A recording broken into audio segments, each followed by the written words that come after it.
Greatness is not born in the safety of a palace, but forged in the desperate silence of an exile that strips a man of everything but his ambition. The year is 1793, and the wind howling through the granite cliffs of Ajaccio carries the scent of salt and imminent treason. In the rugged heart of Corsica, a 23-year-old artillery officer stands at the edge of a precipice that is both geographical and political. This is not yet the emperor who will command the Grande Armée beneath the sun of Austerlitz, nor is it the exile of St. Helena who will weep for a lost world. This is merely Napoleone, a young man with a hollow stomach and eyes that burn with a terrifying, restless intelligence. He walks the cobblestone streets of his hometown with the stiff, awkward gait of a soldier who does not yet know his own war. The atmosphere in the Casa Bonaparte is suffocating, heavy with the dust of old tapestries and the whispered anxieties of a family living on borrowed time. Outside, the island is fracturing. For years, Napoleon had worshipped Pasquale Paoli, the venerable father of the nation, as a living deity of liberty. Paoli was the architect of Corsican identity, a man whose profile was etched into the soul of every islander, like the rugged coastlines themselves. But the French Revolution has bled into the Mediterranean, turning idols into enemies. The young Bonaparte, intoxicated by the radical Jacobin ideals flowing from Paris, now sees his childhood hero through a lens of disillusionment. Paoli looks toward England for salvation and views the chaotic violence of the French Republic with aristocratic disdain. Napoleon, conversely, has tied his fate to the tricolor flag, believing that the revolution is the only vehicle capable of carrying his colossal ambition. The dinner tables of Ajaccio have become battlefields where silence is sharper than a bayonet. The tension breaks not with a cannon blast, but with a cold, bureaucratic rejection. During a tense confrontation, the aging Paoli looks at the young officer and sees not a patriot, but a dangerously ambitious agent of France. The rift is absolute. It is a psychological severing of the umbilical cord. Napoleon realizes that to become a giant of history, he must first cease to be a Corsican. The damp, salty air of the port no longer smells of home. It smells of a trap. He sits by his window in the dim light of a tallow candle, writing furiously to the convention in Paris, his quill scratching against the parchment like a frantic claw. He is trying to justify his loyalty to a France that barely knows his name, while the walls of his ancestral home seem to close in around him. The streets he played in as a boy are filling with the murmurs of traitor, and the shadows of the Maquis, the dense, impenetrable brush of the island interior, seem to wait for him. He is 23 and he is about to lose his country. History is often unmade, not by the sword, but by the reckless vanity of words spoken in the heat of youth. While Napoleon navigated the treacherous currents of Ajaccio with the calculated silence of a chess player, his younger brother Lucien, a firebrand of 18 years, was in Toulon inciting a catastrophe that would shatter their lives forever. It is the spring of 1793, and in a dimly lit Jacobin club on the French mainland, Lucien mounts the podium with the arrogance of a boy playing at Revolution. In a speech dripping with rhetorical poison, he denounces Pasquale Paoli as a traitor to the Republic and a tyrant in the pocket of England. He does not know, or perhaps does not care, that his words are not merely political theater. They are a death warrant signed in absentia for his entire family back on the island. The speech is transcribed, sealed, and sent across the sea, traveling like a slow-burning fuse toward a powder keg. When the news reaches the mountains of Corsica, the reaction is primal and immediate. To insult Paoli is not simply a political error, it is a sacrilege against the soul of the people. The old general, sitting in his headquarters in the mountain stronghold of Corte, receives the report with a face made of stone. He had once viewed the Bonapartes as the children of his old friend, but that memory is now incinerated by Lucien's betrayal. The decree is issued with the weight of an excommunication. The Bonaparte family is declared enemies of the fatherland, stripped of protection, and marked for perpetual execration. The word spreads through the villages like a contagion. In the plazas of Ajaccio, the atmosphere shifts from suspicion to open hostility. The neighbors who once tipped their hats now turn their backs, and the silence in the streets is replaced by the guttural murmurs of a mob gathering its courage. Napoleon receives the intelligence with a chilling clarity. The delicate game of diplomacy he had been playing is over. Destroyed by his brother's loose tongue, he stands in the center of the family salon, the very air vibrating with the unseen threat. There is no shouting, only the heavy, suffocating realization that the walls of their ancestral home are no longer a sanctuary but a tomb. He looks at his mother, Letizia, a woman of iron will, and sees the grim understanding in her dark eyes. They are no longer citizens, they are prey. The legal structures of society have dissolved, leaving only the ancient, brutal law of the vendetta. Outside, the first stones are thrown against the shutters, a terrifying percussion that signals the end of their life in Corsica. The decision is no longer about politics or loyalty, it is about survival. The fatal letter from Toulon has severed the last thread holding them to the land of their birth, and the machinery of persecution has begun to turn with a grinding, unstoppable rhythm. The transformation of Napoleon Bonaparte from a civilized officer into a hunted fugitive begins under the cover of a moonless night, a darkness that swallows the landscape of Ajaccio.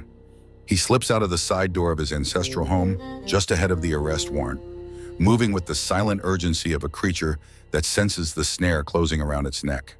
He leaves behind the velvet coats and the philosophical books to enter the Maquis, the dense and impenetrable thicket of myrtle, heather, and thorn that covers the Corsican interior like a tangled wool blanket.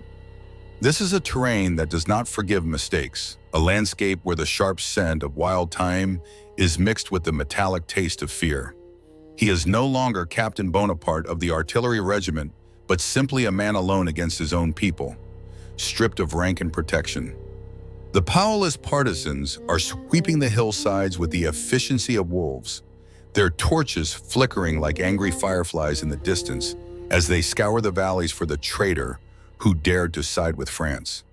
Napoleon climbs higher into the granite spine of the island, his boots scuffing against loose shale and ancient roots that twist like petrified snakes. He finds refuge in a damp, salt-encrusted grotto near the coast, a hollow in the earth that smells of seaweed and cold stone. Here, in the crushing isolation of the cave, the young man is forced to confront the absolute void of his prospects. He sits in the darkness with his knees drawn to his chest, listening to the rhythmic crashing of the waves which sound like the heartbeat of a destiny that has turned its back on him. The irony is bitter and suffocating, for he is being hunted by the very men he grew up idolizing, the cousins and godfathers who once bounced him on their knees. The island that he had dreamt of liberating has become a prison, and the people he wanted to lead have become his executioners. He is hungry, his uniform is torn by the thorns of the underbrush, and his future has dissolved into the black water stretching out toward the horizon. Yet it is in this precise moment of humiliation that the steel in his spine hardens into something unbreakable. As he watches the dawn bleed slowly across the sky, painting the Mediterranean in bruised shades of purple and gray, the romantic delusions of his youth finally die. He realizes that ideals without power are merely whispers in a hurricane. He understands that to survive, he must stop being the emotional islander and become the cold, rational architect of his own fate. The sounds of the search parties draw closer, the whistles of the shepherds signaling his location, forcing him to move again. He crawls through the dirt and the scrub, his hands bloody and his mind racing, moving not towards safety but toward the uncertain promise of the sea. He is a wolf in the Maquis, learning the most painful lesson of his life, which is that power is never given. It is only ever taken by those who are willing to endure the cold of the cave. While Napoleon wrestled with the silence of the caves, the true storm broke over the Casa Bonaparte in Ajaccio, where the fury of the vendetta descended upon the innocent. The target was no longer just the officer who had fled, but the matriarch who remained, Letizia Ramolino, a woman of Roman dignity and terrifying resilience. It is the middle of the night in late May of 1793 when the powerless partisans surround the house, their torches casting long, violent shadows against the shuttered windows. They demand the head of the traitor's mother, and the air is thick with the smoke of looting and the guttural shouts of men who have forgotten honor in favor of bloodlust. Letizia, 42 years old and possessing a spine made of iron, is awakened not by fear but by the urgent whisper of loyal friends who have come to warn her that the time for negotiation has passed. She does not weep, nor does she hesitate. With the calm precision of a general evacuating a fortress, she rouses her younger children from their sleep, telling them that they must leave their soft beds for the harsh uncertainty of the night. The escape is a harrowing odyssey through a landscape that has turned hostile. The family slips out into the darkness, leaving behind the silver, the paintings, and the heirlooms of generations to be ravaged by the mob that is breaking down their doors. They move toward the ancient tower of Maleli, stumbling over rocks and tearing their clothes on the thick brambles of the countryside.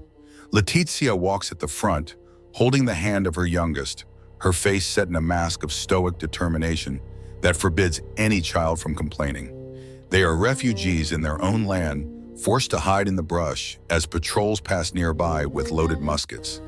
The physical exertion is brutal, yet the psychological toll is heavier, for with every step away from Ajaccio, they are severing the deep vascular roots that have connected their bloodline to this island for centuries.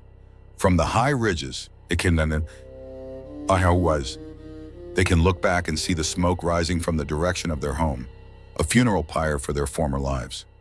The journey to the coast is a desperate race against capture. They sleep on the hard earth, huddled together for warmth, while the wind whips off the Mediterranean with a cold indifference to their plight. It is here, under the open sky, that the clan mentality of the Bonapartes is forged in its purest form. They realize that the world outside is an enemy, and that their only loyalty must be to one another. When they finally reach the designated extraction point on the shore, exhausted and covered in dust, they are no longer the respectable gentry of Ajaccio. They are survivors. Napoleon, emerging from his own hiding place to meet them, sees his mother not as a victim, but as a warrior who has saved the future of his dynasty. The reunion is brief and devoid of sentimentality, for the ships are waiting and the sea is rough. They climb aboard the small vessels with nothing but the clothes on their backs, watching the silhouette of the Corsican mountains retreat into the darkness, leaving the burning wreckage of their past behind them forever. On June 11, 1793, the sails of the small flotilla catch the wind, and the Bonaparte family is pulled away from the stone cradle that had held them for centuries. As the rugged coastline of Corsica recedes into the haze, dissolving like a mirage of heat and memory, Napoleon stands at the stern, his gaze fixed on the vanishing island. This is the death of his childhood. The Corsica he leaves behind is no longer the romantic land of heroes, but a place of betrayal, a jagged rock that has rejected him. He is 23 years old, destitute, and responsible for a mother and siblings who have nothing but the clothes on their backs. They are sailing toward France, a country in the grip of the terror, where the guillotine rises and falls with the rhythm of a clock, and where chaos is the only currency. To any other man, this moment would be the nadir of despair, a plunge into the abyss of refugee life. But for Napoleon, this exile is a liberation. The narrow clan-based politics of the island had been a cage, too small for the wingspan of his ambition. By being cast out, he is forced onto the violently expanding stage of the French Revolution, a theater vast enough to contain his genius. As the salt spray hits his face, the transformation is complete. Napoleone di Bonaparte, the Corsican patriot, drowns in the wake of the ship. In his place stands Napoleon Bonaparte, the Frenchman. He turns his back on the island, not in sorrow, but with a cold, terrifying resolve. He has lost a home, but he has gained a world to conquer.